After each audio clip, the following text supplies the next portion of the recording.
கர்த்தருடைய நாமத்துக்கு ஸ்தோத்திரம். Praise be to the name of the Lord. வேதத்திலிருந்து ஒரு வசனத்தை வாசிப்போம். Let us read a word from God's word. உன்னத பாட்டு Song of Solomon, 3ஆம் அதிகாரம் chapter 3, 11ஆம் வசனம். 11th verse. உன்னத பாட்டு 3ஆம் அதிகாரம் 11ஆம் வசனத்தை வாசிப்போம். Song of Solomon, chapter 3, verse 11. Let us read. சீயோனின் குமார்த்திகளே, நீங்கள் புறப்பட்டு போய் ராஜாவாகிய சாலமோனின் கல்யாண நாளிலும் மனமகிழ்ச்சி நாளிலும் அவருடைய தாயார் அவருக்கு சூட்டின முடியோடு இருக்கிற அவரை பாருங்கள்.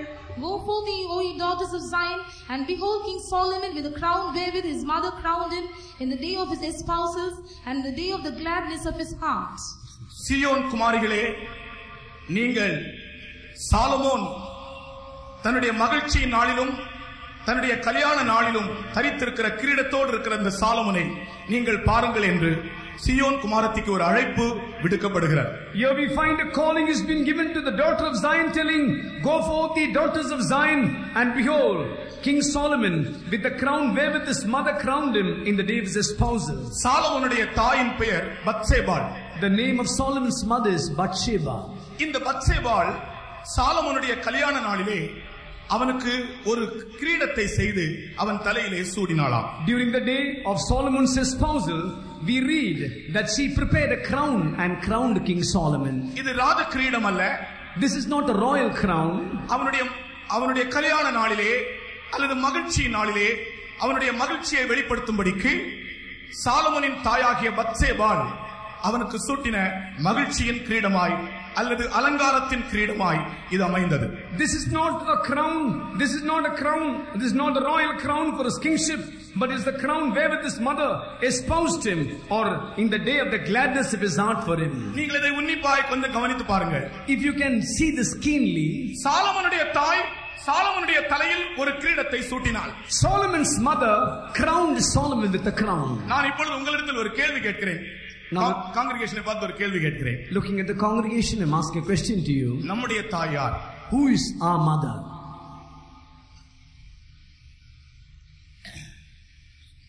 சாலமோனுடைய தாயாகிய பத்சேபாள் அவனுடைய தலையிலே ஒரு மகிழ்ச்சியின் கிரீடத்தை சூட்டினாள் என்று இந்த இடத்தில் கூறப்பட்டிருக்கிறதே. Here it is written, Solomon's mother crowned him on the day of the gladness of his heart. நம்முடைய தாய் யார்? Who is our mother? அதற்கு பவுல் அப்போஸ்தலன் பதில் சொல்லுகிறார். கலாத்தியர் 4ஆம் அதிகாரம் 26ஆம் வசனத்திலே நம்முடைய தாய் பரம எருசலேம் என்று சொல்லுகிறார். For this apostle Paul is giving the answer. He says the mother which has crowned us. Here apostle Paul says Jerusalem is the mother of us all. மேலான எருசலேமோ அவளே நம் எல்லாருக்கும் தாயானவள். But Jerusalem which is above is free, which is the mother of us all. நம்முடைய தாய் யார்? Who is our mother? நம்மை வளர்க்கிற தாய் யார்? Who is the mother who is cherishing us? மேலான எருசலேமோ நம்ம எல்லாருக்கும் தாயா இருக்கிறார். Jerusalem which is above, which is the mother of us all. கர்த்தருக்கு ஸ்தோத்திரம். Praise be to the name of the Lord. வேத புத்தகத்தில் பல தாய்மார்களை பற்றி சொல்லப்பட்டிருக்கிறது. In the word of God we read about many mothers. ஏவாளை பற்றி வாசிக்கும்போது ஏவாள் ஜீவனுள்ளோருக்கெல்லாம் தாய். We read about Eve, that she is the mother of all living. சாராளை பற்றி சொல்லும்போது சாராள் விசுவாசிகளுக்கெல்லாம் தாய். When we read about Sarah, we read she is the mother of all believers. தெபொராளை பற்றி சொல்லும்போது தெபொராள் இஸ்ரவேலுக்கு தாய். When we read about Deborah is the mother of Israel. நீங்கள் இந்த வேத பகுதியை வாசித்தால் அதை நீங்கள் விளங்கிக் கொள்ளலாம். If you see this verse portions, you can understand this. அடுத்ததாக பாபிலோன் என்று சொன்னால் அருவருப்புகளின் தாய். Babylon means the mother of abomination. ஆனால் புதிய எருசலேமோ நம் எல்லாருக்கும் தாய். But New Jerusalem is the mother of us all. நான் அதை மறுபடியும் சொல்லுகிறேன். Again I want to tell this to you. ஜீவனுள்ளோருக்கெல்லாம் தாய் ஏவாள். They that are the mother of all living is Eve. விசுவாசிகளுக்கு தாய் சாராள். And the mother of all believers is Sarah. இஸ்ரவேலுக்கு தாய் Deborah. The mother of Israel is Deborah. அருவருப்புகளின் தாய் Babylon. The mother of abominations is Babylon. நம் எல்லாருக்கும் தாய் பரம எருசலேம் அல்லது மேலான எருசலேம். Mother of us all is Jerusalem which is above, or heavenly Jerusalem. கரங்களை உயர்த்தி ஒரு அல்லேலூயா சொல்லுவோமா? Shall we all lift up? நம்முடைய சரீர மாம்சத்தின்படி நம்மை இந்த உலகத்தில் பிறப்பித்த நம்முடைய தாய் நம்மை ஆவிக்குரிய ஜீவியத்தில் நமக்கு சில அனுபவங்களை தர முடியாது. The mother who conceived us in this world, who gave birth for us, she cannot give the spiritual experience. நம்ம எல்லாருக்கும் எழுத்தின்படி ஒரு தாய் உண்டு. All of us have got a literal mother. என்னை பொறுத்தவரையிலே நான் என்னை குறித்து சொல்லுகிறேன். எனக்கு ஒரு தாய், மிகவும் அருமையான ஒரு தாய் இருந்தார்கள். I want to tell about my mother. I had a very beloved mother for me. தகப்பனை விட என்னுடைய தாயை மிகவும் அதிகமாக நேசித்து வந்தேன். I loved my mother very much. என்னுடைய தாய் என்றால் எனக்கு மிகவும் அன்பா இருக்கும். I like my mother ஏனென்றால் என்னை வளர்த்தவர்கள், because she is the one who brought me up. என்னை நேசித்தவர்கள். She loved me. ஆனால் என்னை சீயோனாய் மாற்றும்படி என்னை எழுத்தின்படி பிரசவித்த தாய்க்கு முடியாது. But to make me as a Zion, my literal mother cannot make me. ஆகையினால் தான் ஆவிக்குரியபடி பிறந்ததான என்னை சீயோனாய் வளர்க்கும்படி ஒரு மேலான எருசலேமாகிய தாய், அதுதான் புதிய ஏற்பாட்டின் சபை, கிறிஸ்து அதற்கு தலையாயிருக்கிறார். That is why to make me a Zion, my mother, who is the mother above, the heavenly Jerusalem, that is the New Testament church. கர்த்தருக்கு ஸ்தோத்திரம். Praise the Lord. உலகத்தில் எந்த மனுஷனுக்கானாலும் இது ஒரு சவாலாக நான் சொல்லுகிறேன். I am giving this a challenge to all the people in this world. உலகத்தில் ஒரு மனிதன் எத்தகைய பெருமையும் மேன்மையும் உடையவனாய் இருந்தாலும், in this world a man may be having greatness or pride of himself. இந்த தாய் அவனை வளர்க்காவிட்டால், if this mother will not grow, will not cherish him up, அல்லது மேலான எருசலேமுக்குள் அவன் கொண்டு வரப்படாவிட்டால், but if he cannot come into this heavenly Jerusalem, புதிய ஏற்பாட்டின் சபைக்குள் அவன் வராவிட்டால், if he does not come into the experience of the New Testament church, அவன் எருசலேமாகவோ சீயோனாகவோ மாற இயலாது. he cannot become Zion nor Jerusalem. கர்த்தராகிய இயேசு கிறிஸ்துவினுடைய ரகசிய வருகையில் அவன் பங்கு பெறவும் இயலாது. In the secret coming of the Lord also he cannot partake. இந்த உலகத்தில் உள்ள ஜனத்தை பல அனுபவங்களாய் நாம் பிரிக்கலாம். In the those who are living on this earth, we can divide them in different parts. உலகத்தின் ஜனங்கள் பல நிலவரங்களில் காணப்படுகிறார்கள். The people of this world are seen in different states. முதலாவது கல்வி அறிவுக்கு அடுத்த காரியங்களிலே அநேக ஜனங்கள் காணப்படுகிறார்கள். One group of people are after education and intellectual things. எந்த மனுஷனும் கல்வி அறிவு உடையவனாக இருக்க வேண்டும் என்று விரும்புகிறான். Every person, he thinks that he must be educated. ஆகையால் சிறு பிள்ளைகள் 3 வயதிலிருந்தே இந்த நாட்களிலே பள்ளிக்கூடத்துக்கு அனுப்புவதை நாம் பார்க்கிறோம். So at the age of 3 only we find they have been sent to the schools. அறிவை வளர்க்கும்படியாக, just to grow their knowledge. பிள்ளைகள் சிறு வயதிலிருந்து படித்து ஞானவான்களாய் அறிவுள்ளவர்களாய் மாறுகிறார்கள். Children growing from the small age, they become wise and prudent. வேறொரு கூட்டம் ஜனத்தை பார்க்கும்போது அவர்களுடைய திறமை, அவர்களுடைய வல்லமையை அவர்கள் வெளிப்படுத்துகிற ஒரு சந்தர்ப்பத்திலே அவர்கள் காணப்படுகிறார்கள். Another group of people are being seen revealing their ability and capacity and their power. உலகத்தில் பொதுவாக எந்த மனுஷனும் தன்னுடைய திறமையையும் தன்னுடைய வல்லமையையும் மற்றவர்களுக்கு வெளிப்படுத்த வேண்டும் என்று தான் விரும்புகிறார். Generally speaking, people in this world, they want to reveal their ability and authority and power to others. ஆனால் புதிய ஏற்பாட்டின் ஜீவியம் என்பது, விசுவாச ஜீவியம் என்பது திறமையினால் அல்ல, கிருபையினால் என்று நான் உங்களுக்கு சொல்லுகிறேன். But the New Testament experience is not by ability, it's by grace, what I say to you. இந்த விசுவாச ஜீவியமும் இந்த கிறிஸ்தவ ஜீவியமும் ஒரு மனிதன் தன்னுடைய திறமையினால் செய்ய இயலாது. This faith life, this Christian life, a person cannot do by his ability. ஆனால் உலகத்தில் பாருங்கள், திறமை உள்ளவனை உலகம் உயர்த்துகிறது, புகழுகிறது. But you see in this world, able men of the world, they have been exalted and promoted in the world. ஒரு தடவை ஒரு சப் இன்ஸ்பெக்டர் ஒரு திருடனை துரத்தி கொண்டே ஓடினாராம். Once upon a time we heard that a sub inspector he was running after a thief. ஆனால் இந்த sub inspector நல்ல ஓடக்கூடிய மனிதன். Sub inspector, he can run well. இவர் எவ்வளவு வேகமாக ஓடியும் அந்த திருடனை பிடிக்க முடியவில்லை. Though he ran so fastly, he was not able to catch the thief. இந்த சப் இன்ஸ்பெக்டர் ஓடுவதை போல இரட்டை மடங்கு வேகமாக அந்த திருடன் ஓடினான். 2 times faster than the sub inspector, he ran so fastly. உடனே இவருக்கு அவனை பற்றி புகழ்ந்து பேசத் தொடங்கினார். So he started appreciating about the thief. ஒரு நாள் அவனை தனியே போய் அவனுடைய வீட்டிலே அவனை சந்தித்தார். One day he went to his house, personally met him and spoke to him. நான் உன்னை ஒரு பெரிய பந்தய சாலையிலே ஓடக்கூடியவனாய் மாற்றப் போகிறேன் என்று சொன்னார். He said, I am going to make you as a very good athlete who is going to run in the race. ஒரு மனிதனுக்கு உலகத்தில் திறமை இருந்தால் உலகம் அவனை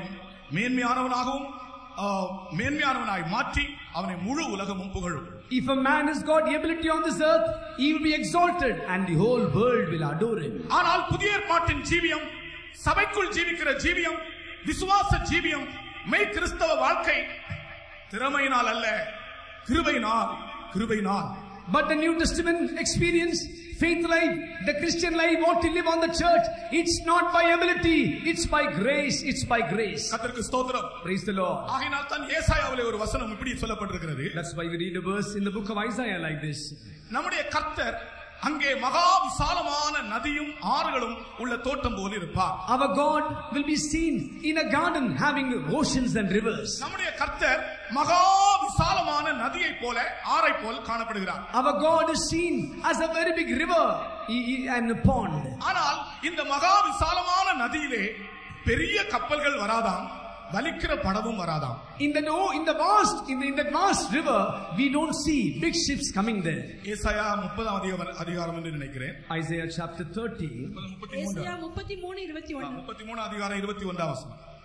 மகிமையுள்ள கர்த்தர் அங்கே நமக்கு மகா விசாலமான நதிகளும் ஆறுகளும் உள்ள ஸ்தலம் போல் இருப்பார். வலிக்கிற படகு அங்கே ஓடுவதில்லை. பெரிய கப்பல் அங்கே கடந்து வருவதில்லை. பாருங்கள், மகா விசாலமான நதி, ஆனால் அந்த நதிக்குள்ளே பெரிய கப்பல் வராதாம். Broad rivers and stream is there, we find gallant ships cannot pass by. விசாலமான நதியிலே பெரிய கப்பல்கள் வரலாம் தானே? Cannot gallant ships come into the broad rivers? கர்த்தர் விசாலமானவர், ஆனால் அந்த நதிக்குள்ளே பெரிய கப்பலோ வலிக்கிற படகுகளோ வராது. The Lord is like a broad river. In that river gallant ship cannot pass by. பெரிய கப்பல் என்று சொல்வது மனிதனுடைய பெருமையையும் மேட்டிமையையும் காண்பிக்கிறது. When it speaks about gallant ship, it speaks about man's pride and ability. வலிக்கிற படகு என்பது மனிதனுடைய சாமர்த்தியத்தை, திறமையை காண்பிக்கிறது. When you read about galley with oars, that speaks about man's ability and strength. என்னை கேட்கிற சகோதரனே, சகோதரியே, உன்னுடைய திறமையோ, உன்னுடைய பெருமையோ, உன்னுடைய மேட்டிமையோ இந்த ஆற்றுக்குள், இந்த நதிக்குள் வரவே முடியாது. Beloved brother and sister who hear me, your ability, your strength, your pride will not come into this broad rivers. உலகத்தில் உள்ள ஜனங்களில் சிலர் தங்களுடைய திறமையையும் தங்களுடைய வல்லமையையும் நம்பி ஜீவிக்கிறார்கள். People in this world, there are few people who are living by their capacity and their ability. அடுத்தது மூன்றாவது கூட்டம் ஜனங்களை பார்க்கும்போது அவர்கள் ஆளுகை, அதிகாரம் இவைகளின் பின்னே ஜீவிக்கிறார்கள். Third group of people are after rulership and they are after authority. எங்கே அதிகாரம் கிடைக்கும், எங்கே ஆளுகை கிடைக்கும் என்று ஒரு கூட்டத்தினர் அதன் பின்னாலேயே அலைகிறார்கள். Another group of people are waiting as to how they can get the rulership or how they can show authority. நாலாவது ஒரு கூட்டம் ஜனங்கள் ஐஸ்வர்யம், சம்பாத்தியம் இதிலேயே தங்கள் காலங்களை செலவிடுகிறார்கள். Fourth group of people are spending their life in getting riches and wealth. எப்படி ஐஸ்வர்யம் சம்பாதிக்கலாம், எப்படி சம்பாத்தியம் பண்ணலாம், எப்படி சேமிக்கலாம், எப்படி பணம் சம்பாதிக்கலாம், இதையே சிலர் தங்களுடைய மனதில் வைத்திருக்கிறார்கள். How they can earn riches, how they can save the deposit and how they can be earning and becoming richer more and more. இன்னும் ஒரு கூட்டத்தினர் அழகு, உலக சிற்றின்பங்கள், மாம்ச இன்பங்களுக்கு பின்னே அலைந்து திரிகிறார்கள். One more group of people are after beauty, after the lust and pleasures of the world. அதுதான் இன்றைய சினிமா உலகமுமா இருக்கிறது. That is today's cinema world. உலகத்தை இன்றைக்கு அழகு வஞ்சித்துக் கொண்டே இருக்கிறது. Today the world has been deceived by the beauty. முழு உலகத்திலும் அழகு போட்டிகள் நடந்து கொண்டிருக்கின்றன. In the whole world beauty contests are taking place. ஒரு கூட்டம் ஜனங்கள் உலகத்தின் அழகின் பின்னும் சிற்றின்பங்களுக்கும் பின்னே அவர்கள் மயங்கி திரிகிறார்கள். One group of people after the beauties and they're after the pleasures of this world. ஆறாவது கூட்டம் ஜனங்கள் பாரம்பரியங்கள், சடங்காச்சாரங்களிலே பற்றுதல் உள்ளவர்களாய் ஜீவிக்கிறார்கள். Sixth group of people after traditions and customs. இந்த ஆறு கூட்டத்திலும் சேராதவர்கள் தான் இந்த பரம எருசலேம் ஆகிய அல்லது மேலான எருசலேம் ஆகிய சபைக்குள் வருகிறவர்கள். These people who are not coming in the six groups, they are the group of people who are coming under this heavenly Jerusalem. கர்த்தருக்கு ஸ்தோத்திரம். Praise the Lord. பரந்து விரிந்த இந்த உலகத்திலே, in such a vast world, நம்மை ஆவிக்குரியவர்களாய் வளர்க்கக்கூடிய ஒரு தாய், அதுதான் பரம எருசலேம்,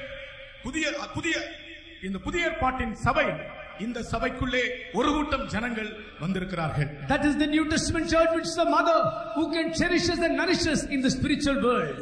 நம்முடைய தாய் மேலான எருசலேமா இருக்கிறாள். Our mother is heavenly Jerusalem. கர்த்தருடைய பரிசுத்த நாமத்துக்கு ஸ்தோத்திரம். Praise be to the holy name of the Lord. ஒரு காலத்தில் நானும் இந்த எருசலேமுக்குள் இல்லாமல் காணப்பட்டேன். Once upon a time I was also not found in this Jerusalem. நான் என்னுடைய பாரம்பரியமான மார்க்கத்திலே திருப்தி அடைந்தவனாய் ஜீவித்துக் கொண்டிருந்தேன். I was found in my traditional faith before. சாலமோனுடைய தாயாகிய பத்சேபாள் அவனுக்கு ஒரு கிரீடம் கொடுத்தாலே, என்னுடைய ஜீவியத்தில் நான் ஆவிக்குரியபடி எந்த கிரீடத்தையும் என்னுடைய ஆவிக்குரிய ஜீவியத்தில் நான் பெற்றுக்கொள்ளவே இல்லை. Solomon's mother crowned him with a crown, but in my spiritual experience I could not get any crown. சாதாரணமான ஒரு கிறிஸ்தவ வாழ்க்கை செய்து கொண்டிருந்தேன். I was living an ordinary Christian life. அப்படிப்பட்ட நிலைமையில் இருந்துதான் தேவன் என்னை இந்த பரம எருசலேமுக்குள் வழி நடத்தினார். In such a condition only the Lord led me to this experience of heavenly Jerusalem. ஆகையால் என்னுடைய சத்தத்தை கேட்கிறதான உங்களுக்கு மறுபடியுமாய் நான் தேவ ஆலோசனையாய் சொல்லுகிற காரியம். So those who are hearing my word, this is what I'm giving as the counsel of God to you. உலகத்தில் எப்படிப்பட்ட மனுஷனாய் நீ இருந்தாலும் உன்னை ஆவிக்குரிய ஜீவியத்தில் வளர்க்கும்படி கர்த்தர் ஒரு சபையை ஏற்படுத்தி இருக்கிறார். You may be any type of person in this world. God has prepared a church so that you may be a spiritual person. கர்த்தருக்கு ஸ்தோத்திரம். Praise the Lord.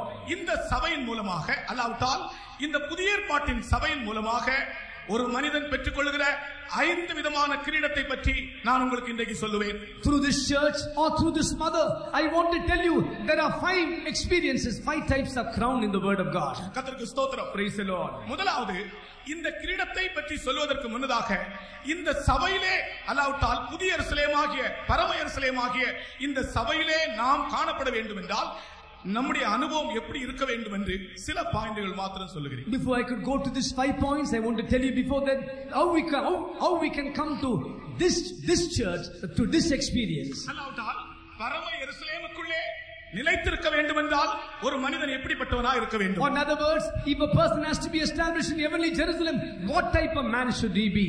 வேதத்தை நாம் வாசிக்கும்போது When you read the word of God, 5 பேர் எருசலேமுக்கு வெளியே போனதாக வேதம் சொல்லுகிறது. We find 5 personalities, 5 persons went out of Jerusalem. நீங்கள் வேதத்தை துருவி ஆராய்ந்தால் இதை நீங்கள் வாசிக்க முடியும். If you search the word of God thoroughly, you can understand this. 5 பேர் எருசலேமை விட்டு போனார்கள். 5 persons left Jerusalem. நீங்கள் வேதம் வாசிக்கிறவர்களா இருந்தால் உங்கள் எல்லாருக்கும் இந்த 5 பேர் யாருன்னு தெரியும். If you are Bible reading people, you will know the names of these 5 people. ஒருவன் எருசலேமில் இருந்து எரிகோவுக்கு போனான். One person left Jerusalem to Jericho. 2 பேர் எருசலேமை விட்டு எம்மாவூருக்கு போனார்கள். 2 people leaving Jerusalem, they were going to Emmaus. ஒருவன் எருசலேமில் இருந்து கேசூர் என்ற ஊருக்கு போனான். One person leaving Jerusalem, he went to a place called Jesu. இன்னொருவன் எருசலேமில் இருந்து காத் ஊருக்கு போனான். Another person leaving Jerusalem, he went to the place called Gath. வேறொருவன் எருசலேமில் இருந்து நாசமலைக்கு போனான். Another person he left Jerusalem and went to the mount of destruction. இப்படி இந்த எருசலேமில் இருந்து இந்த 5 பேரும் புறப்பட்டு போய் எருசலேமுக்கு அந்நியமான காரியத்துக்கு போனார்கள். So these 5 persons, they left Jerusalem, went to a place which is against Jerusalem. எருசலேமில் இருந்து எரிகோவுக்கு போனவன் யார்? Who was the person who left Jerusalem to Jericho? அவன் ஏன் எருசலேமில் இருந்து எரிகோவுக்கு போனான்? Why did he leave Jerusalem and go to Jericho? எருசலேம் என்பது, எரிகோ என்பது பேரீச்ச மரங்களின் பட்டணம். Jerusalem means Jericho means a place of a city of dates. எரிகோ என்பது வேசிகளின் பட்டணம். And Jericho means a place of harlots. இவன் பேரீச்ச பழம் சாப்பிட போனானோ அல்லது வேசிகளை அனுபவிக்க போனானோ தெரியவில்லை. Whether he went to eat the dates or whether he went to meet the harlots, we don't know. உலக இன்பத்தை விரும்புகிறவர்களும் மாம்ச இன்பங்களை விரும்புகிறவர்களும் எருசலேமில் இருக்க முடியாது. They that enjoy the pleasures of the world or they that want to enjoy the lust of the world, they cannot abide in Jerusalem. ஆகையால் பரம எருசலேமுக்குள் நாம் இருக்க வேண்டும் என்றால் உலகத்தின் பாவங்களுக்கு நம்மை விலக்கிக் கொள்ள வேண்டும். Or if we have to be under this heavenly Jerusalem, first of all we have to leave the sins of the world. பாவத்தை விரும்புகிறவன் எருசலேமில் இருந்து எரிகோவுக்கு போனான். He that is loving sin, he left Jerusalem and went to Jericho. இது நம்முடைய கர்த்தராகிய இயேசு கிறிஸ்துதாமே திருவாய் மொழிந்த வார்த்தையா இருக்கிறது. This is the word which was spoken by our Lord Jesus Christ only. கர்த்தருக்கு ஸ்தோத்திரம். Praise the Lord. பாவம் என்பது மிகவும் கொடிய ஒரு சக்தியா இருக்கிறது. Sin means a dangerous power. அயோடினை பற்றி நீங்கள் படித்திருப்பீர்களே. You may know about what is the iodine. அதிலே ஒரு சிறு பகுதி தண்ணீரில் விழுமானால் அதே க்ஷணத்தில் தானே அந்த தன்னை போன்ற 7000 மடங்கு தண்ணீரை கருநீல நிறமாக மாற்றி விடுமா. You know that one portion of one drop of iodine falls in the water, that will turn the whole water about 7,000 times more bluer than that color. பிரியமானவர்களே, பாவம் அத்தனை கொடுமையானது. பாவமானது மனிதனுடைய வாழ்க்கையே வித்தியாசப்படுத்தி காட்டிக் கொண்டிருக்கிறது. Sin is so dangerous that is changing completely the life of man. ஆகையால் பாவத்தின் பின்னாலே போகிறவர்கள் எருசலேமில் இருக்க முடியாது. So they that are going after the sins, they cannot be in Jerusalem. உலகத்தில் எத்தனையோ கோடிக்கணக்கான ஜனங்கள் இருக்கிறார்கள். ஆனால் அவர்கள் சபைக்கு வராத காரணம் அவர்கள் பாவத்தை விரும்புவதுதான். In the world there are crores of people living. The reason they don't come to the church is because they are loving sin. பாவத்தை விரும்புகிறவன் பரம எருசலேமுக்கு தூரமானவனாய் இருப்பான். He that loveth sin, he shall be far away from heavenly Jerusalem. ஒரு மனிதன் பாவத்தோடு ஜீவித்தால் அவன் சகல மனிதராலும் கெட்டவன் என்று அழைக்கப்படுவான். If a person is going to live in sin, he shall be called as wicked person by all the people. நான் பள்ளிக்கூடத்திலே படிக்கும்போது ஒரு சிறிய பாட்டு படித்திருக்கிறேன். When I was studying in the school, I learned a small song.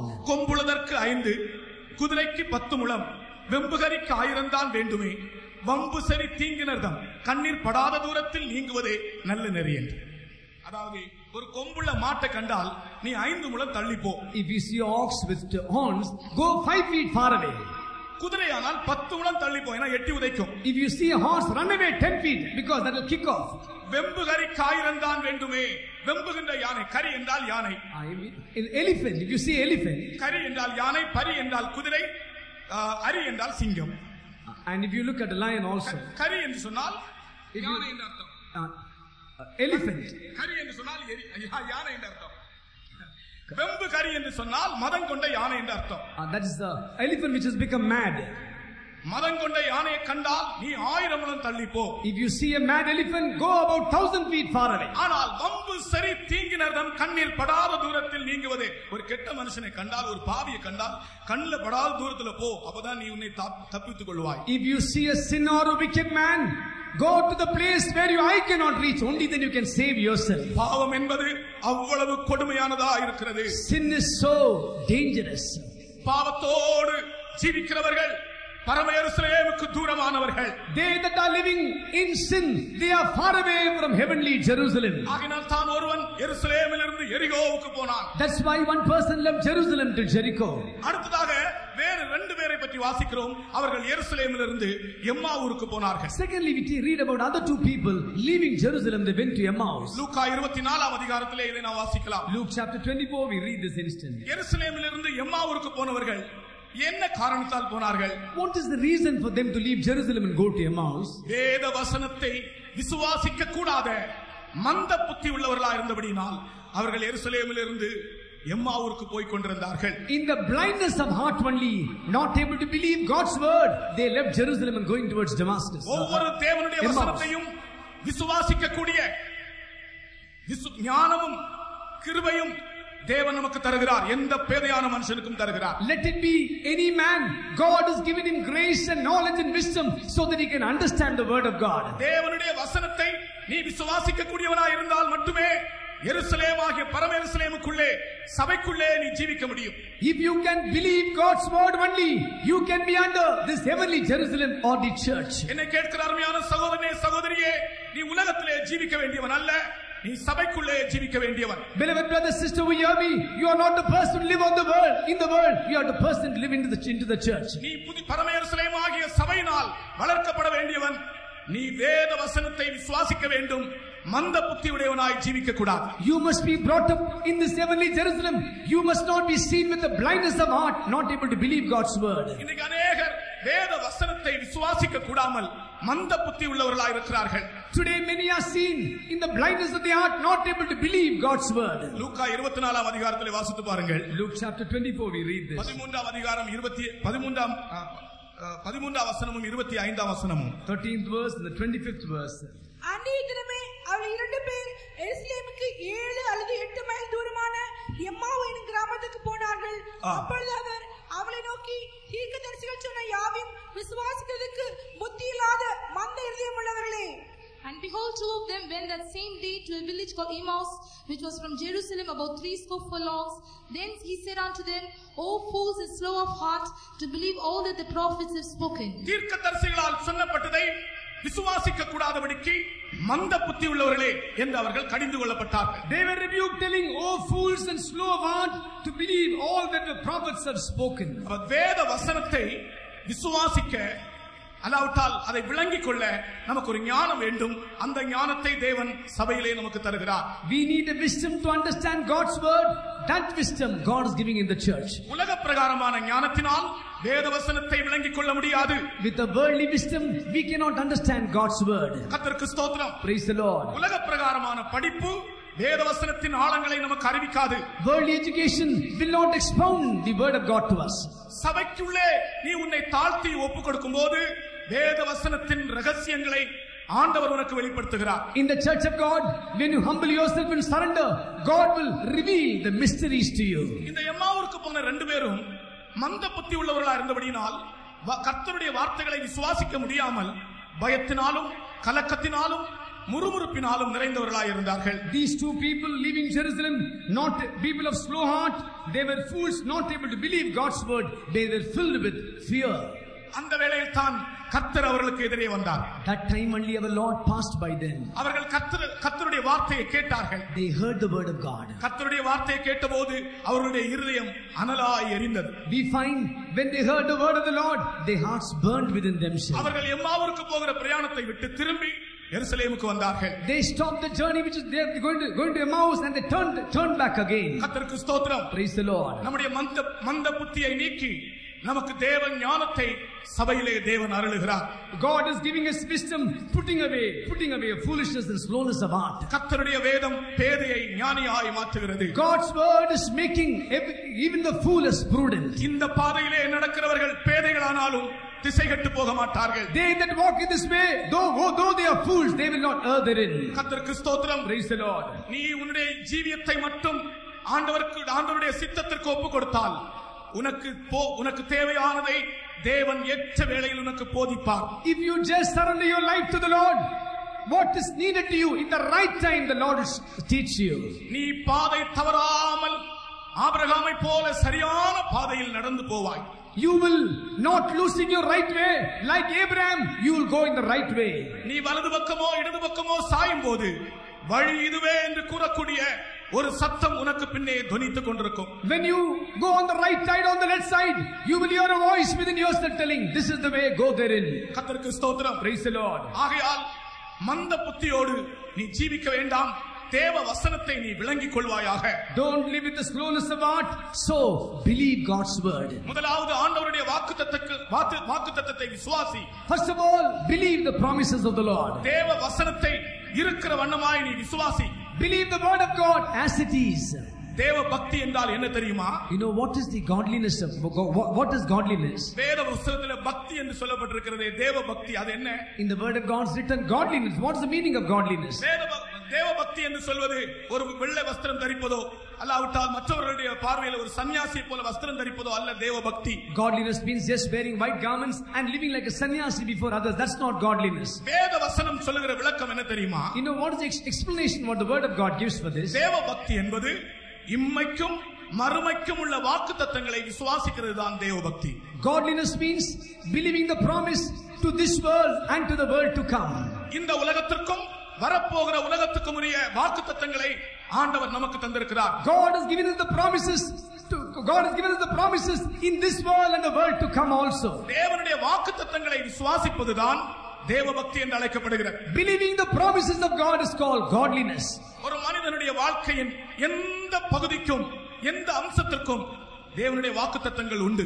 Let it be in any part of life of man, anywhere, God's promises will fit there. வேத புத்தகம் என்பது வாக்குத்தத்தங்களின் புத்தகம். Word of God is a book of promises. ஆமென்.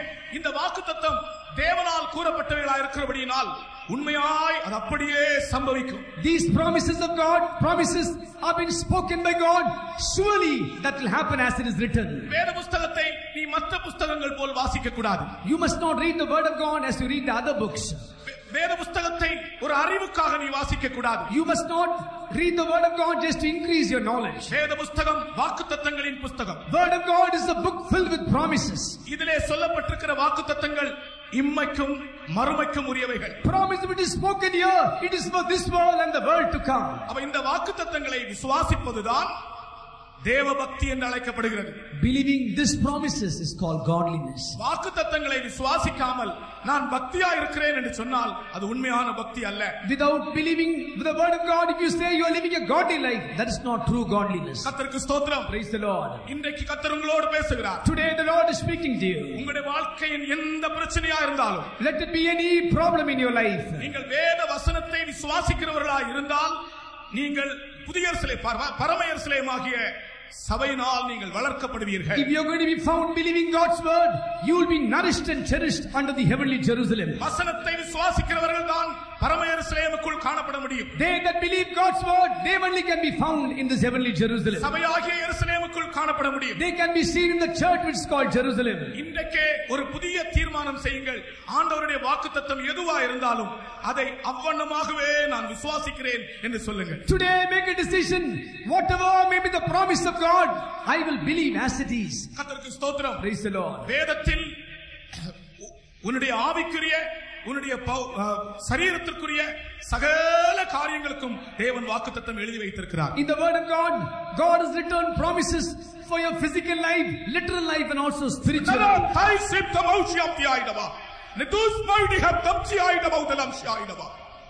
நம்முடைய மத்தியிலே ஒரு அசுத்த ஆவியை நான் காண்கிறேன். I see an evil spirit in our midst.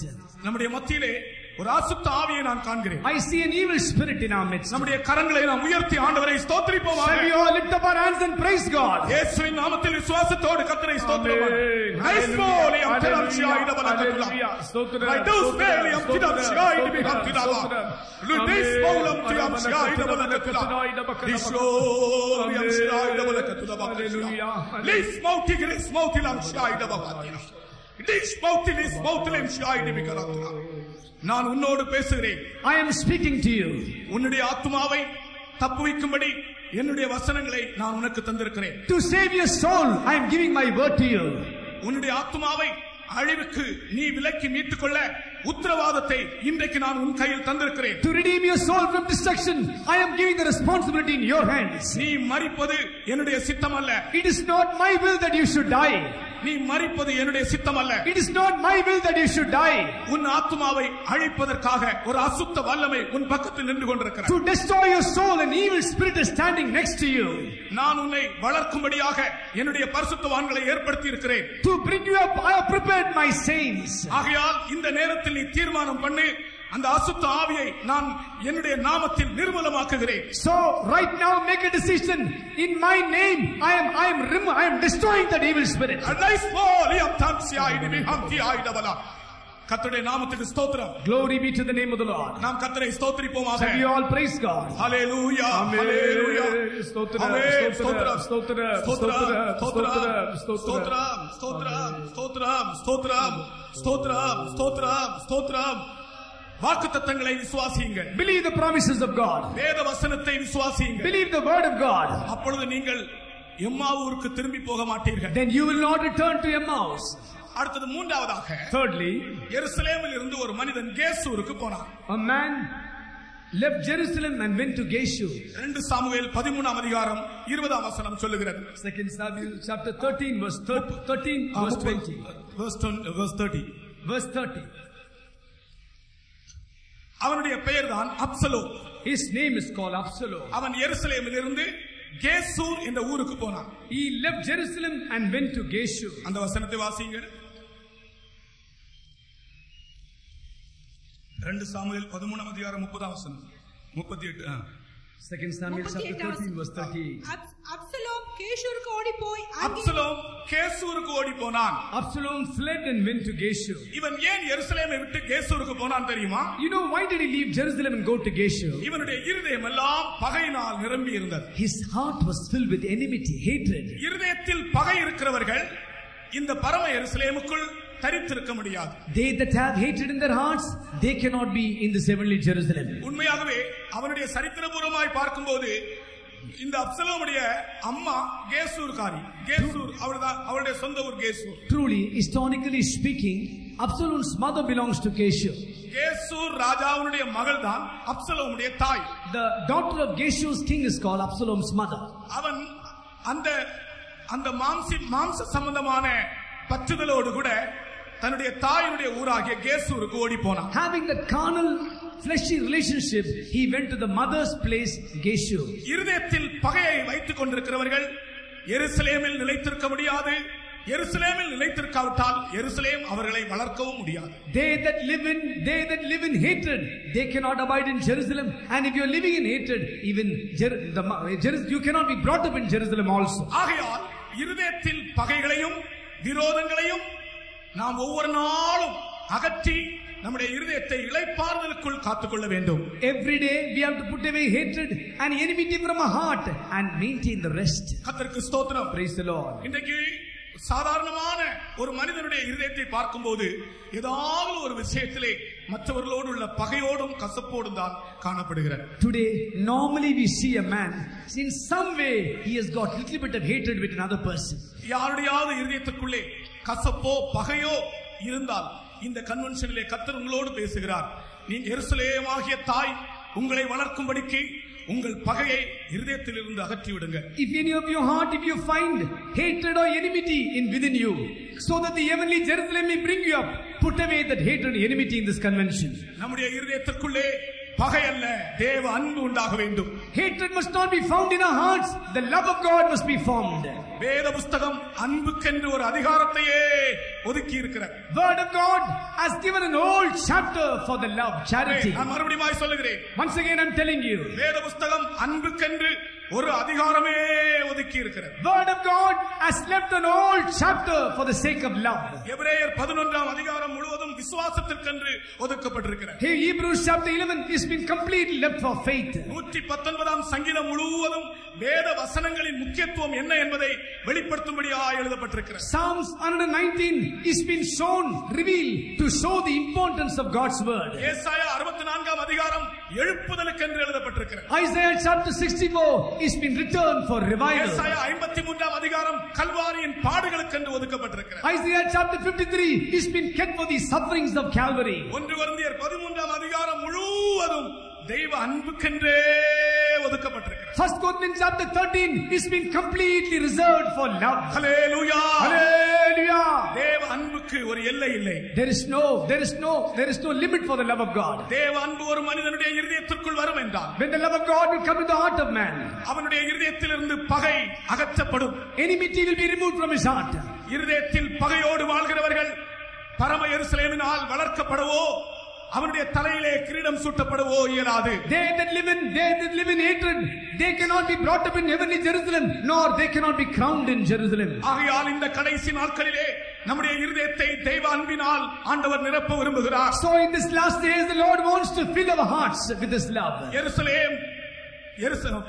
Absalom எருசலேமிலிருந்து கேசூருக்கு ஓடி போனான். Absalom fled from Jerusalem to Geshur. அவனுடைய இருதயத்துக்குள்ளே தன்னுடைய தகப்பனுக்கு விரோதமான பகை. He had hatred in his heart against his father. தன்னுடைய சொந்த தகப்பனுக்கு விரோதமான பகை அப்சலோமுடைய இருதயம் முழுவதும் நிரம்பி இருந்தது. He had enmity against his father, his own father. That enmity was filled his heart. தன்னுடைய சொந்த தகப்பனுக்கு சத்துருவாய் காணப்பட்டான். He became an enemy to his own father. அப்படி என்றால் வேற மனுஷருக்கு அவன் சத்துருவாய் இருக்க முடியாது. வேற மனுஷனை எவ்வளவு அதிகமாய் அவன் பகைப்பான் பாருங்கள். So just realize and see, to other people he would have been a greater enemy for others. சொந்த தகப்பனையே பகைத்தவன் மற்றவர்களை விட்டு வைப்பானா? He that hated his own father, will he spare others? அப்படிப்பட்டவர்கள் எருசலேமுக்குள்ளே இருக்க முடியாது, கேசூருக்கு ஓடி போவார்கள். Such people cannot abide in Jerusalem, they will flee to Geshur. அடுத்ததாக வேறொரு மனிதனை பற்றி வாசிக்கிறோம். Next we read about another person. அவன் எருசலேமிலிருந்து காத்தூருக்கு போனான். This person left Jerusalem and went to Gath. அவன் யார் தெரியுமா? You know who is he? அவன் தான் தாவீதை தூஷித்த சீமேயி. He is the one, Shimei, who cursed David. இவன் எருசலேமிலிருந்து காத்தூருக்கு போன காரணம் என்ன? What is the reason he left Jerusalem and went to Gath? அவனுடைய இருதயத்திற்குள் பூரண கீழ்ப்படிதல் இல்லை. He did not have perfect obedience in his heart. பரம எருசலேம் உன்னை வளர்க்க வேண்டும் என்றால் உனக்கு உன்னுடைய இருதயத்திலே பூரண ஒரு கீழ்ப்படிதல் தேவை. If the heavenly Jerusalem has to bring you up, you need a perfect obedience in your heart. அவனுக்கு ஒரு கட்டளை கொடுக்கப்பட்டது. A command was given to him. நீ எருசலேமை விட்டு போகாமல் அங்கேயே இரு. You must not leave Jerusalem, you must abide in Jerusalem. ஆனால் இவன் கொஞ்ச நாள் இருந்தான். But he stayed for some time. அதற்கு பிற்பாடு இவன் யாருக்கும் தெரியாமல் காத் ஊருக்கு போய் வந்தான். After that, not informing anyone, he went to Gath. அவன் நினைத்தான் யாருமே காணவில்லை என்று. He thought that no one has seen him. ஆனால் அவன் காத் ஊருக்கு போய் வந்தது ராஜாவுக்கு அறிவிக்கப்பட்டது. But it was informed to the king that he went to Gath. உன் இருதயத்தில் கீழ்ப்படியாமை இருக்கும் என்றால் நீ யாருக்கும் தெரியாமல் போவாய். If you got disobedience in your heart, without informing others also you will flee away. நீ யாருக்கும் தெரியாமல் போனாலும் ஒரு நாள் அது ராஜாவுக்கு அறிவிக்கப்படும். Though you may go without informing others or others without others knowledge, that will be informed to the king one day. வெளியரங்கமாக்கப்படாத ரகசியம் இல்லை. There is no secret which is not revealed. அறியப்பட்டு வெளிக்கு வராத மறைபொருளும் இல்லை. And there is no mystery which is known which has not come out. இந்த சிமேயி என்ன செய்தான் தெரியுமா? You know what the Shimei do? யாருக்கும் தெரியாமல் காத் ஊருக்கு போய் வந்தான். Without anyone's knowledge he went to Gath. அதுதான் கீழ்ப்படியாமை. That is disobedience. கீழ்ப்படியாமை உள்ளவர்கள் பரம எருசலேமினால் வளர்க்கப்பட முடியாது. Disobeying people cannot be brought in the heavenly Jerusalem. ஆகையால் தான் உலகத்தில் இருந்து உலகத்தின் பல காரியங்களுக்கு அடிமையாக இருக்கிற ஜனங்களை கர்த்தர் கீழ்ப்படிதலின் பாதைக்குள்ளே கொண்டு வருகிறார். That's why the people in the world in different positions, the Lord is bringing them to the path of his obedience. கீழ்ப்படிதல் என்பது இயேசு கிறிஸ்துவினுடைய சுபாவம். Obedience is the character of Jesus. இயேசு கிறிஸ்துவினுடைய சுபாவம் கீழ்ப்படிதல். The character of Jesus Christ is obedience. ஆதாமுடைய சுபாவம் கீழ்ப்படியாமை. The character of Adam is disobedience. ஒரு சிறு அளவு கீழ்ப்படியாமை இருந்தாலும் நாம் எருசலேமுக்கு புறம்பானவர்களாக இருப்போம். Even if we have a little amount of disobedience, we'll be far away from Jerusalem. அவரவர்கள் உங்கள் நிலவரத்திற்கு ஏற்றபடி நீங்கள் கீழ்ப்படுகிறீர்களோ என்று உங்களுடைய மனசாட்சியை வைத்து தேவ சமூகத்தில் நிதானித்து பாருங்கள். Keep in your conscience, search yourself in God's presence, that are you obeying according to your own state. எருசலேமிலிருந்து காத் ஊருக்கு ஓடி போன சீமேயை போல நான் கீழ்ப்படியாதவனாய் இருக்கிறேனா என்று ஒரு நிமிஷம் உங்களை நீங்கள் சோதித்து பாருங்கள். 1 minute search yourself and see whether are you like that Shimei. You went to Gath. ஜீவியத்தின் ரகசியமே கீழ்ப்படிதல் தான். The secret of the Christian life is obedience. விசுவாச ஜீவியத்தின் வெற்றியின் ரகசியமே கீழ்ப்படிதல் தான். The mystery of the victorious life of faith is obedience. இயேசு கிறிஸ்துவினுடைய ஜெயத்தின் கீழ்ப்படிதல் தான். The victory of our Lord Jesus Christ is obedience. ஆகையால் கீழ்ப்படுகிறவர்கள் தான் இந்த சபையில் நிலைத்திருக்க முடியும். Only obeying people can abide in this church. எந்த பகுதியில் நீ ஒரு கீழ்ப்படியாமை காட்டியிருந்தாலும் இந்த நேரத்திலே அந்த கீழ்ப்படியாமைக்காக மனஸ்தாபப்பட்டு ஆண்டவரிடத்திலே அறிக்கையிடு. In any part of life, in any way, if you are showed disobedience, right now, humbly, with a penitent heart, cry out to the Lord, confess it out. கர்த்தருக்கு ஸ்தோத்திரம். Praise the Lord. அடுத்ததாக ஒரு ஆள் எருசலேமிலிருந்து நாசமலை என்கிற மலைக்கு போனான். Another person, he went to a mount called Destruction. 2 ராஜாக்கள் 23ஆம் அதிகாரத்திலே நாம் வாசிக்கிறோம். 2 Kings chapter 23 verse 13. எருசலேமில் இருந்து ஒரு ராஜா நாசமலையிலே போய் விக்கிரகங்களுக்கு கோயில் கட்டினான். You know, there's one king from Jerusalem. He went to the mount of corruption and he went and built a temple there. அந்த ராஜாவுடைய பெயர் தான் Solomon. That king is called Solomon. உலகத்திலே இப்படிப்பட்ட ஒரு ஞானம் யாருக்கும் கொடுக்கப்படவில்லை. To no person such a wisdom was given in this whole earth. சாலமோனுடைய ஞானத்தை கேட்க சேபாவின் ராஜஸ்திரீ தூர தேசத்தில் இருந்து வந்தாள். Queen Sheba came from a far country to hear the wisdom of Solomon. அப்படிப்பட்ட ஞானத்தை பெற்றுக்கொண்டவனும் கூட எருசலேமில் இருந்து போய் நாசமலை என்கிறதான ஒரு மலையிலே விக்கிரகங்களுக்கு கோயில் கட்டினான். Even such a wise man, leaving Jerusalem, he went to the mount of corruption and built temples, built idols there in the temple. வாசிங்கள் 23ஆம் அதிகாரம் 13ஆம் வசனம். எருசலேமுக்கு எதிரே இருக்கிற நாசமலையின் வலதுபுறத்தில் இஸ்ரவேலின் ராஜாவாகிய சாலமோன் சீதோனின் அருவருப்பாகிய அஸ்தரோத்திற்கும் போதும். இந்த எருசலேமுக்கு எதிரே இருந்த மலைக்கு நாசமலை என்ற பெயர் முன்பு கொடுக்கப்படவில்லை. இதனுடைய பூர்வ பெயர் நாசமலை அல்ல. You know, the former name for this mount is called the mount. It's not the mount of corruption. எருசலேமுக்கு எதிரே இருந்த ஒரு மலை. It was a Jerusalem friend. It's a mountain front of Jerusalem. நீங்கள் வேதத்திலே அதற்கு முன்னாக நீங்கள் வாசிக்கும்போது அதுக்கு நாசமலை என்று அல்ல, எருசலேமுக்கு எதிரே இருக்கிற மலை என்று தான் சொல்லப்பட்டிருக்கிறது. If you read the verse before, it is not called as the mount of corruption. It's a mount opposite. It's a mount front of Jerusalem. ஆனால் சாலமோன் அந்த மலையிலே போய் 1000 விக்கிரக கோயில்களை கட்டினான். But Solomon went to that mountain and he built about 1,000 groves there. ஸ்திரீகளை பிரியப்படுத்தும்படியாக, to please the women, மனுஷனை பிரியப்படுத்தும்படியாக, to please men. நான் மனுஷனையா தேவனையா யாரை நாடி போதிக்கிறேன்? Whether I am pleasing God or man, concerning whom am I speaking? Pavul கேட்கிறார்.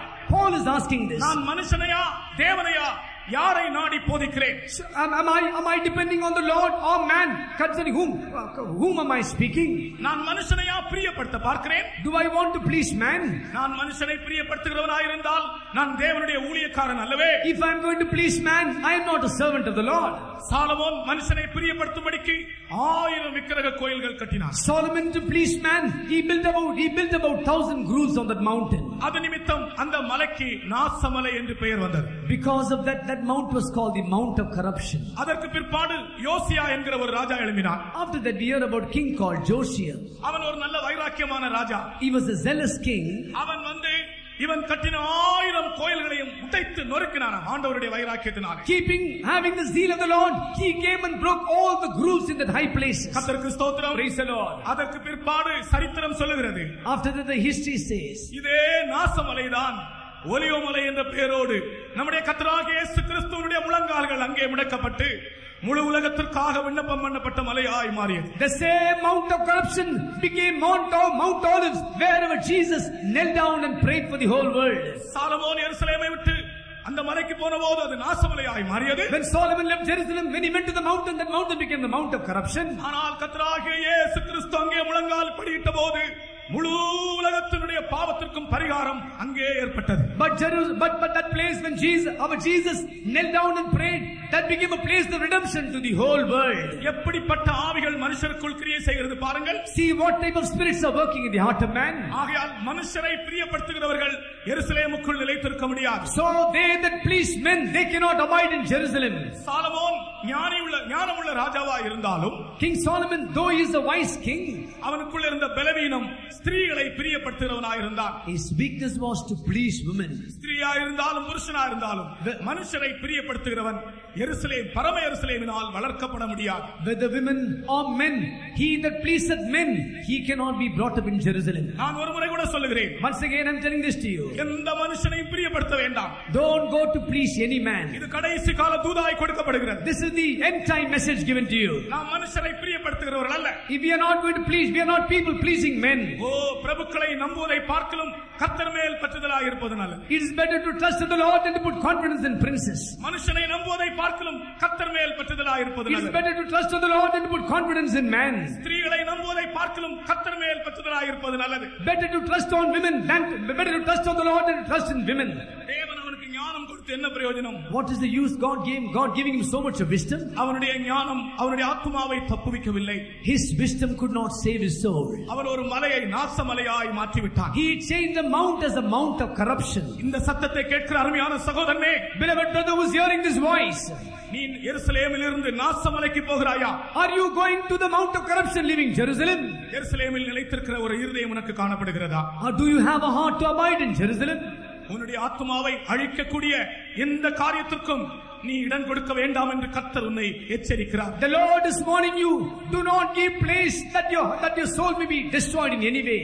இப்படிப்பட்ட ஆவி உள்ளவர்கள் இந்த பரம எருசலேமுக்குள் வரவும் முடியாது, இருக்கவும் முடியாது. People with such spirits, they cannot enter in Jerusalem, nor they can abide in Jerusalem. இப்பொழுது நான் என்னுடைய விஷயத்துக்கு வருகிறேன். Now I am coming to my point. சாலமோனுடைய தாய் பத்சேபாள், Solomon's mother Bathsheba, அவனுடைய கல்யாண நாளிலே ஒரு கிரீடத்தை செய்து வைத்தாள். in the day of his espousal, she prepared a crown for him. இந்த கிரீடம் கொஞ்ச நாட்களிலே வாடி போகிற கிரீடம்.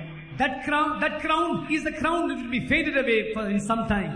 ஆனால் இந்த பரம எருசலேம் ஆகிய தாய் நமக்கு தருகிற கிரீடமோ அழிவில்லாதவைகளாக இருக்கின்றன. But the crown which our heavenly Jerusalem gives that is an incorruptible, unfadable crown. அதிலே முதல் கிரீடம் என்ன தெரியுமா? You know what is the first crown in that? இந்த சபையின் மூலமாக ஒரு மனிதன் பெற்றுக்கொள்கிற முதல் கிரீடம், first crown which a person gets in this church. நமக்கு தேவன் தந்திருக்கிற அபிஷேகமே நமக்கு கிரீடமாக இருக்கிறது. The anointing which God has given to us, that is our crown. லேவியராகமம் 21ஆம் அதிகாரத்தை திருப்புங்கள். Turn to Leviticus chapter 21. 12ஆம் வசனம் சொல்லுகிறது. 12th verse says like this. அபிஷேக தைலமே கிரீடம் என்று அழைக்கப்படுகிறது. Anointing oil is called the crown. பரிசுத்த ஸ்தலத்திலிருந்து புறப்படாமலும் தன் தேவனுடைய பரிசுத்த ஸ்தலத்தை பரிசுத்த குலைச்சலாக்காமலும் இருப்பானாக. அவனுடைய தேவனின் அபிஷேக தைலம் என்ற கிரீடம். பாருங்கள், அபிஷேக தைலம் என்பது அந்த நாட்களிலே ஆசாரியனுக்கு கிரீடமாய் இருந்தது. We find the anointing oil was a crown for the priest on those days. புதிய ஏற்பாட்டின் சபையின் மூலமாய் ஆவியானவர் இந்த நாட்களிலே கிரியை செய்கிறார். Through the New Testament church, Holy Spirit is working these days. நீங்கள் எனக்கு ஒரு கேள்வி கேட்கலாம். You can ask a question to me. இல்ல ஒருவேளை நீங்கள் இப்படி கேள்வி கேட்கலாம். You may ask, perhaps you may ask a question like this. சபைக்குள் வராவிட்டாலும் பரிசுத்த ஆவியை பெற்றுக் கொள்கிறார்களே, அதை பற்றி என்ன என்று நீங்கள் கேட்கலாம். Even without coming to church, some are receiving the Holy Spirit. Then what about that? சபைக்குள் வராவிட்டாலும் கூட even if they don't come to the church, ஒரு மனுஷன் பரிசுத்த ஆவியை பெறலாம். a person can receive the Holy Spirit. ஆனால் பரிசுத்த ஆவியில் 2 அனுபவங்கள் உண்டு. But there are 2 experiences in the Holy Spirit. ஒன்று முன்மாரியின் அனுபவம், இன்னொன்று பின்மாரியின் அனுபவம். One is the experience of former rain, another is the experience of the latter rain. சபைக்குள் வராமலேயே வெளியே இருந்து தானாகவே பரிசுத்த ஆவியை பெற்றாலும் அது முன்மாரிதான். Though not coming to the church, you might have received the Holy Spirit. That is nothing but former rain. ஆனால் பரிசுத்த ஆவியின் பின்மாரியின் அனுபவம் சபையின் மூலமாக தான் ஒரு மனிதன் பெற்றுக் கொள்கிறார். But the experience of the latter rain of the Holy Spirit a man receives after coming to the church only. ஒரு பயிர் விளைய வேண்டும் என்றால் முன்மாரியும் வேண்டும், பின்மாரியும் வேண்டும். If a corn has to grow, former and latter rain is needed there. கானான் தேசத்தில் முன்மாரியும் உண்டு, பின்மாரியும் உண்டு. In the land of Canaan, there is former and latter rain. ஆகையால் சபைக்கு வெளியே இருக்கும்போது பரிசுத்த ஆவியை பெற்றுக் கொண்டாலும், so when you are outside the church, you might have received the Holy Spirit. உனக்கு பின்மாரியின் அனுபவம் வேண்டுமென்றால் நீ சபையிலே வரத்தான் வேண்டும். If you need the experience of the latter rain, you must come to the church. பரம எருசலேம் உன்னை வளர்த்து உனக்கு ஒரு கிரீடம் தரிப்பிக்கும்படிக்கு நீ சபைக்குள் வரத்தான் வேண்டும். That the heavenly Jerusalem may bring you up and that it may crown you, you have to come to the church. பழைய ஏற்பாட்டின் காலத்தில் அபிஷேக தைலமே ஒரு கிரீடமாய் இருந்தது. In the Old Testament, the anointing oil was a crown upon them. கர்த்தருக்கு ஸ்தோத்திரம். Praise the Lord. அப்ப புதிய ஏற்பாட்டிலே நமக்கு தேவன் தந்திருக்கிற அபிஷேகமே நமக்கு ஒரு கிரீடமா இருக்கிறது. In the New Testament, the anointing which God has given to us, that is the crown for us. பரிசுத்த ஆவியை பெற்றுக்கொண்டவர்கள் எல்லாம் ஒரு அல்லேலூயா சொல்லுங்கள் பார்க்கலாம். All those who receive hallelujah. Hallelujah. எப்படி அல்லேலூயா சொல்லவோ என்று தெரியவில்லை இல்லையா? We don't know as to how to shout hallelujah, isn't it? இன்னும் இதை விட சத்தம் இருந்தால் நல்ல அல்லேலூயா போடலாம். But if we have more louder voice, we can shout hallelujah more nicely. கர்த்தருக்கு ஸ்தோத்திரம். Praise the Lord. நாம் பெற்றிருக்கிற அபிஷேகமே நமக்கு ஒரு கிரீடமா இருக்கிறது. The anointing what we have received, that is the crown for us. நான் அபிஷேகம் பெற்றுக்கொண்ட நாளை இப்பொழுது நினைக்கிறேன். Now I remember the date when I received the Holy Spirit. ஒரு சனிக்கிழமை 8 மணி 20 நிமிடம் 25 நிமிடத்துக்குள்ளே அதான் எனக்கு ஞாபகம் இருக்கிறது. ஒரு பெரிய சக்தி என் மேல் இறங்கியது. I remember one Saturday evening about nearly 8:20 p.m. in the evening, the experience where I received the Holy Spirit, a mighty power came upon me. என்னுடைய வீட்டில் நான் தான் முதலாவது பரிசுத்த ஆவியை பெற்றேன். I was the first person to receive the Holy Spirit in my family. நான் அபிஷேகம் பெறும்போது ஒரு தரிசனம் கண்டேன். When I received the Holy Spirit, I saw a vision. ஒரு பெரிய புத்தகம் திறக்கப்பட்டிருந்தது. I saw a very big book was opened. நாம் இப்பொழுது இருக்கிற இந்த பந்தலை விட பெரிய ஒரு புத்தகம். It's a book bigger than this whole bundle. அதிலே ஒரு மகிமையான கரம் என்னுடைய பெயரை எழுதுவதை நான் கண்டேன். And I saw a glorious hand is writing my name on that book. ஒருவன் பரிசுத்த ஆவியை பெறும்போது, when a person receives the Holy Spirit, ஆட்டுக்குட்டியானவருடைய ஜீவ புத்தகத்தில் அவன் பெயர் எழுதப்படுகிறது. in the Lamb's book of life his name is written. கர்த்தருடைய பரிசுத்த நாமத்துக்கு ஸ்தோத்திரம். Praise be to the holy name of the Lord. ஆகையால் தான் பரலோகத்தில் பெயர் எழுதப்பட்டவர்களின் முதற் பேரானவர்களின் சர்வ சங்கமாகிய சபை என்று இந்த சபைக்கு பெயர் கொடுக்கப்பட்டிருக்கு. That's what the word it is written. That is the church of assembly which is the firstborn which is written. நீ ஏழையா இருக்கலாம், நீ ஏழையா இருக்கலாம். You may be very poor. நீ இந்த உலகத்தில் ஒன்றுமில்லாதவனா இருக்கலாம். You may be a person without having anything on this earth. உனக்கு ஒரு நல்ல வீடு இல்லாமல் இருக்கலாம். You may not be having a proper house. அப்போஸ்தலர்களை பற்றி நான் படித்தபோது, when I read about the apostles, அவர்களுக்கு தங்க இடம் இல்லையா? they had no place for staying. அவர்களுக்கு வஸ்திரம் இல்லையா? வஸ்திரம் நாங்கள் எவ்வளவு நாட்கள் வஸ்திரம் இல்லாமலும் இருந்தோம் என்று பவுல் கூறுகிறார். Apostle Paul says, for so many days we had no proper clothing. கையில் பணம் இல்லாமல் இருந்திருக்கிறார்கள். They were without any money in their hand. வீடு இல்லாமல் இருந்திருக்கிறார்கள். They were without houses. ஆனால் ஒரு நாள் கூட அபிஷேகம் இல்லாமல் இருந்ததில்லை. But there was not a day that they were seen without anointing. Hallelujah. Hallelujah. நீ பணம் இல்லாமல் இருக்கலாம். You can be seen without money. ஆனால் அபிஷேகம் இல்லாமல் ஜீவிக்க முடியாது. You cannot live without anointing. அது அப்படிதான் கர்த்தர் நமக்கு ஒரு அபிஷேகத்தை தந்திருக்கிறார். That is how God has given anointing for us. இந்த அபிஷேகமே உனக்கு ஒரு கிரீடமாய் கொடுக்கப்பட்டிருக்கிறது. This anointing has been given as a crown for you. கர்த்தருக்கு ஸ்தோத்திரம். Praise the Lord. இந்த அபிஷேகம் எதற்காய் கொடுக்கப்பட்டது என்று 3 காரியங்கள் சொல்லுகிறேன். I want to tell 3 things as to why this anointing has been given to us. புதிய ஏற்பாட்டில் பரிசுத்த ஆவியின் அபிஷேகம் நமக்கு கொடுக்கப்பட்டதன் நோக்கம் என்ன? What is the purpose of the Holy Spirit given to us in the New Testament? முதலாவது நம்மை நடத்தும்படிக்கு பரிசுத்த ஆவி கொடுக்கப்பட்டிருக்கிறார். First of all, to lead us the Holy Spirit has been given to us. பிரியமானவர்களே, ஒரு யானையை ஒரு மனிதன் நடத்தலாம். Beloved, a man can lead an elephant. ஒரு முரட்டு குதிரையை ஒரு மனுஷன் நடத்தலாம். A man can also lead a rebellious horse. ஒரு முரட்டு காளையை ஒரு மனிதன் அடக்கலாம். A man can also control a rebellious ox. ஆனா ஒரு சிங்கத்தை கூட மனுஷன் அடக்கலாம். A man can also subdue a lion. ஆனால் ஒரு மனிதனை அவனே அடக்குவது கடினமான காரியம். But it is difficult for a man to control himself. ஆகையால் உன்னை நீயே அடக்கி ஆளும்படிக்கு பரிசுத்த ஆவியின் அபிஷேகம் உனக்கு கொடுக்கப்பட்டிருக்கிறது. So that you might subdue and control yourself, that anointing has been given to you. Pavul சொல்லுகிறார், மற்றவர்களுக்கு பிரசங்கிக்கிற நான் ஆகாதவனாய் போகாதபடிக்கு என் சரீரத்தை ஒடுக்கி கீழ்ப்படுத்துகிறேன். எதனாலே? தேவனுடைய அபிஷேகத்தின் பலத்தினாலே. Apostle Paul says, I am being preached to others that I may not be a castaway. I bring my body under subjection through the anointing of the Holy Spirit. உன்னுடைய சரீரத்தை நீ அடக்கி ஆளுகை செய்ய உனக்கு அபிஷேகம் தேவை. To subdue and control your life, you need the anointing of the Holy Spirit. உன்னுடைய எண்ணங்களை நீ அடக்கி ஆளுகை செய்ய உனக்கு அபிஷேகம் தேவை. To control your thoughts, you need the anointing of the Holy Spirit. தேவனுடைய வழிகளிலே நீ நடக்க உனக்கு அபிஷேகம் தேவை. To walk in the ways of God, you need anointing. ஆகையால் அபிஷேகம் என்பது மனுஷனை, தேவனுடைய பிள்ளைகளை நடத்தும்படிக்கு கொடுக்கப்பட்டிருக்கிறது. So anointing has been given to lead the people of God. பரிசுத்த ஆவி இல்லாவிட்டால் ஒரு மனிதன் தேவனுடைய பாதையில் சரியாய் நடக்க முடியாது. Without the Holy Spirit, a person cannot properly walk in the way of the Lord. கர்த்தருக்கு ஸ்தோத்திரம். Praise the Lord. நீ இள வயதுள்ளவனாய் இருந்தபோது நீயே விருப்பத்தின்படி நடந்தாய். When you were young, you walked as you liked. ஆனால் நீ முதிர் வயதுள்ளவனாகும் போது உன் கைகளை நீட்டுவாய், வேறொருவன் உன் அறையை கட்டுவான். When you are becoming old, you will stretch forth your hands, another person will bind your girdle. கர்த்தருக்கு ஸ்தோத்திரம். Praise the Lord. உன்னுடைய வழிகளில் இருந்து உன்னை மாற்றி தேவனுடைய வழிகளில் பரிசுத்த ஆவியானவர் உன்னை கொண்டு வருகிறார். Changing you from your ways, and the Holy Spirit is bringing you to the ways of the Lord. பாருங்கள், தேவனுடைய சமூகத்தை விட்டு விலகி போன ஜனங்களை பற்றி தேவன் சொல்லுகிறார். See, God is telling like this to the people who left the presence of the Lord. உங்கள் வழிகள் என் வழிகள் அல்ல. Your ways are not my ways. உங்கள் நினைவுகள் என் நினைவுகள் அல்ல. Your thoughts are not my thoughts. தேவனுடைய ஜனங்கள் எல்லாம் தங்கள் தங்கள் சொந்த நினைவுகளிலே போனார்கள். People of God, they went in their own thoughts. பரிசுத்த ஆவியானவர் என்ன செய்கிறார் தெரியுமா? You know what does the Holy Spirit do?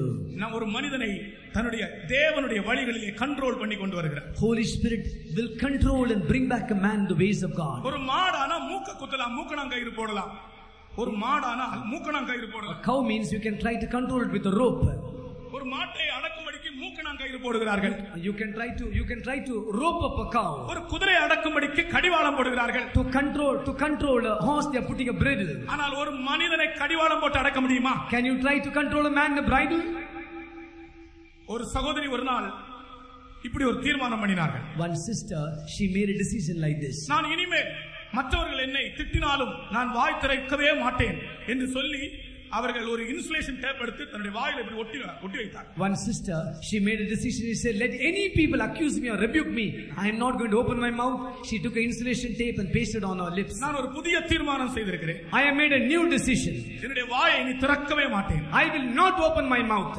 அவர்கள் ஒரு இன்சுலேஷன் டேப் எடுத்து வாயில ஒட்டி வைத்தார். She put insulation tape and pasted on her lips. இவர்களுக்கு விரோதமாய் வேறொரு சகோதரி சண்டை போட்டுக் கொண்டிருந்தார். There was another woman fighting against this sister. சந்தர்ப்பம் வந்தபோது When the time came, insulation tape எல்லாம் அப்படியே வெடித்து போய்விட்டது. the insulation tape blasted and went out. பிரியமானவர்களே, அப்படி கண்ட்ரோல் பண்ண முடியாது. You know, you cannot control like that. உன் கண்களை நீ அடக்க முடியாது. You cannot control your eyes. பரிசுத்த ஆவியானவர் உன் கண்களை அடக்குவார். Holy Spirit will control your eyes. உன் கைகளை நீ அடக்க முடியாது. You cannot bind, you control your hands. அபிஷேகம் உன் கைகளை அடக்கும். Anointing will control your hands. உன் கால்களை நீ அடக்க முடியாது. You cannot bind your legs. அபிஷேகம் உன் கால்களை அடக்கும். Anointing will control your legs. இப்படி முழு சரீரத்தையும் அடக்கும்படியாக நடத்தும்படியாக பரிசுத்த ஆவியானவர் கொடுக்கப்படுகிறார். To control the whole body, to bring the whole body under subjection, the Holy Spirit has been given to you. சொந்த வழிகளில் இருந்து பரிசுத்த ஆவியானவருடைய நடத்துதலுக்குள்ளே வாருங்கள். Come, leaving your own ways, come to the leading of the Holy Spirit. நான் ஒரு சன்னியாசி பற்றி சொல்லுகிற வழக்கம் உண்டு. I used to always speak about a sannyasi. ஒரு சன்னியாசியுடைய மனம் திரும்புதலை பற்றி நான் உங்களுக்கு சொல்லுகிறேன். I want to tell you about the repentance of a sannyasi. பெங்களூர்ல இருந்து சென்னைக்கு வருகிற வழியிலே சாலை ஓரத்தில் ஒரு பெரிய மலை இருக்கிறது. You know, coming from Bangalore to Chennai, in the footpath there is a place. Kolar என்கிற இடம். That's a place called Kolar. அது பக்கத்துல ஒரு மலை இருக்கிறது. Near Kolar there's a small mountain. அந்த மலையிலே வசனங்கள் எழுதும்படியாய் கொஞ்சம் பேர் போனார்கள். Some people went to write some verses on that mountain. இயேசு ரட்சிக்கிறார். They said Jesus saves. இயேசு குணமாக்குகிறார். Jesus heals. இப்படி எல்லாம் அவர்கள் வசனம் எழுதி போட்டார்கள் பாறைகள். So upon the rock they wrote lot of Bible verses. அதிலே ஒரு சகோதரன் கீழே நின்று கொண்டிருந்தார். One brother was standing down. அந்த மலைக்கு மேல் பார்த்தபோது when he looked at the mountain, மலைக்கு மேல் ஒரு கொடி பறந்து கொண்டிருந்தது. he saw a flag hoisted there. கொஞ்ச நேரம் அந்த கொடியே பார்த்து கொண்டிருந்தார். He was just looking at the flag. பக்கத்துல ஒரு சைக்கிள்ல ஒரு பையன் போய் கொண்டிருந்தான். There was a person going in the cycle next to him. தம்பி, அந்த கொடி என்ன கொடி என்று கேட்டார். He asked him, brother, what is that flag? அப்பொழுது அவன் சொன்னான், அங்கே ஒரு குகை இருக்கிறது அந்த மலைக்கு மேலே, அதுக்குள்ள ஒரு சன்னியாசி இருக்கிறார், அந்த சன்னியாசியுடைய கொடி தான் அந்த கொடி. Then the brother said, you see, when one sage is staying there, so that flag has been kept there. நான் அங்கே போகலாமா என்று கேட்டார். So that person asked him, can I go there? அப்பொழுது அந்த பையன் சொன்னான், ஐயோ அங்கே போக கூடாது, அவர் சபித்து போட்டு விடுவார், யாராவது அங்கே பக்கத்திலே போனால் அவர் சபித்து விடுவார். So the boy told, don't go there, if anyone goes near him he will curse them, so don't go there. ஆனால் இவர் அங்கே மேலே மலைக்கு மேல் ஏறி போனார். So this man climbed on that mountain. நான் அந்த சன்னியாசியை சந்திக்க வேண்டும் என்று. He said, I want to meet the sannyasi. பக்கத்திலே போனபோது அங்கே ஒரு குகை. When he went near next to that flag, he saw a cave. அந்த குகைக்குள்ளே ஒரு சன்னியாசி தவம் பண்ணி கொண்டிருக்கிறார். When he entered the cave, he saw a sannyasi in meditation. கொஞ்ச நேரம் மௌனமாக நின்றார். Sometime he was standing silent. கொஞ்ச நேரத்துக்கு பிறகு ஐயா என்று கூப்பிட்டார். After some time he told, ஐயா. சத்தம் ஒன்றும் வரவில்லை. There was no voice there. இரண்டாவது ஐயா என்று கூப்பிட்டார். Again he called him by his name. சன்னியாசி தவம் பண்ணி கொண்டே இருக்கிறார். Still the sannyasi is in meditation. மூன்றாவது முறை ஐயா என்று கூப்பிட்டார். Thirdly again he called him ஐயா. அப்பொழுது சன்னியாசிக்கு கோபம் வந்தது. Then sannyasi got angry. யார் அது என்று கேட்டார். Who is that? நான் தவம் பண்ணி கொண்டிருக்கும் போது என் பக்கத்திலே என்னை தொந்தரவு செய்வதற்கு யார் உன்னை இங்கே அனுப்பினது என்று கேட்டார். When I am in meditation, who sent you to disturb me in this time? அப்பொழுது அவர் சொன்னார், என்னை இயேசு அனுப்பினார். Then this man told, Jesus has sent me. இயேசு என்ற வார்த்தையை கேட்டவுடனே, when he heard the name Jesus, சன்னியாசியுடைய முகத்தில் இருந்த கோப வேஷம் மாறியது. That angry mood in the face of that sannyasi left him. இயேசு என்ற வார்த்தை மிகவும் வல்லமையான வார்த்தை. அருமையானவர்களே, Jesus, the word Jesus is a very precious word, beloved. இருதயத்தில் விசுவாசத்தோடு இயேசு என்று நீங்கள் சொன்னால் நிச்சயமாய் அந்த இயேசு என்ற வார்த்தையிலே, இந்த பெயரிலே வல்லமை இருக்கிறது. Believing in your heart, if you really confess Jesus, you can experience the power in his name. இயேசு உன்னை அனுப்பினாரா? Did Jesus send you? உள்ளே வா என்று சொன்னார். He said, come inside. உள்ளே போனார். He went inside. அவர் கேட்டார், ஐயா நீங்கள் இங்கே எதற்காக இருக்கிறீர்கள்? He asked him, ஐயா, why are you staying in this place? அவர் சொன்னார், நான் கடவுளை காணும்படிக்கு இருக்கிறேன். He said, I am waiting here to see God. சாதாரணமாக தமிழிலே ஒரு வார்த்தை உண்டு, கடவுளை காண விரும்புகிறவர்கள் பக்தர்கள், கடவுளை கண்டவர்கள் சித்தர்கள். You know, they say they that want to see God are saints, and they who have seen the Lord are sages. கடவுளை காண விரும்புகிறவர்கள் பக்தர்கள். They that want to see God are godly saints. தங்கள் வாழ்க்கையில் கடவுளை கண்டவர்கள் சித்தர்கள். Those who have seen the Lord, they are sages. அப்படியே தமிழ் புராணங்கள் எத்தனையோ சித்தர்கள் உண்டு. So that you find there are a lot of sages in the Tamil books. நீங்கள் இங்கே எதற்காக இருக்கிறீர்கள்? Why are you staying here? நான் கடவுளை காணும்படி இருக்கிறேன். I want to see God. நீங்கள் கடவுளை கண்டீர்களா என்று கேட்டார். He asked him, have you seen God? நான் கடவுளை காணவில்லை. I have not seen God. அப்பொழுது இவர் சொன்னார், இருதயத்தில் சுத்தமுள்ளவர்கள் பாக்கியவான்கள், அவர்கள் தேவனை காண்பார்கள். Then this man said, blessed are they that are pure in heart, for they shall see God.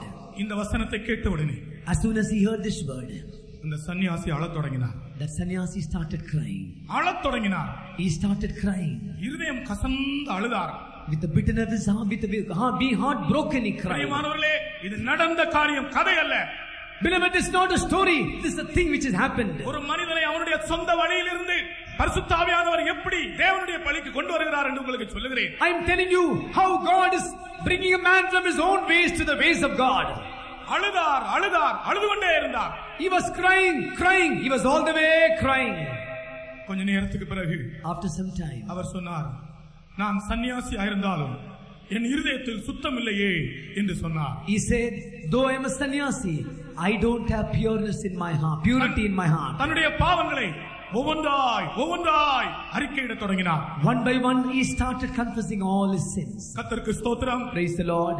கொஞ்ச நேரத்தில் என்ன நடந்தது தெரியுமா? You know, after some time what happened? நான் இப்பொழுது பேசிக் கொண்டிருக்கிற இந்த அபிஷேக தைலம் அவர் மேல் இறங்கியது. That concerning the anointing oil, what I am speaking, that anointing fell upon him. பரம எருசலேமாகிய தாய் நமக்கு தருகிற இந்த அபிஷேக தைலமாகிய கிரீடம் அந்த சன்னியாசியின் மேல் இறங்கியது. That heavenly Jerusalem, the mother which is giving us the anointing, that same anointing fell upon that sannyasi. அபிஷேகம் பெறுங்கள். என்னை கேட்கிற அருமையானவர்களே, அபிஷேகம் பெறுங்கள். இது கடைசி காலமா இருக்கிறது. Beloved, who are hearing me, receive the anointing. We have come to the last days. சன்னியாசி ஆவியில் நிரம்பினார்.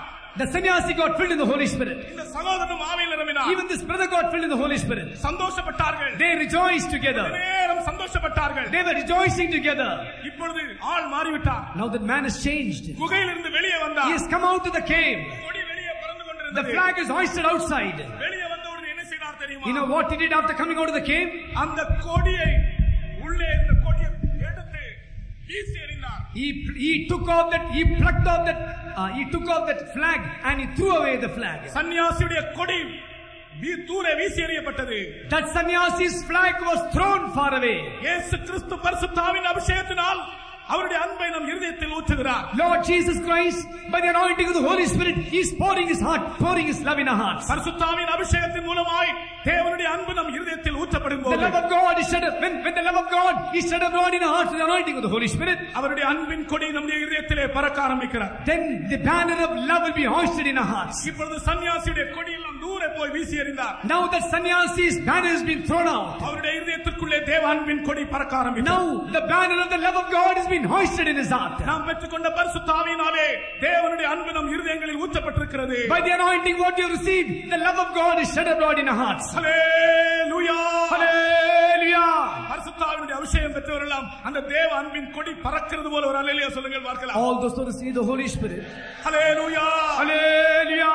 கர்த்தருக்கு ஸ்தோத்திரம். Praise the Lord. அன்றைக்கே அந்த குகையிலிருந்து வெளியேறினார்கள்.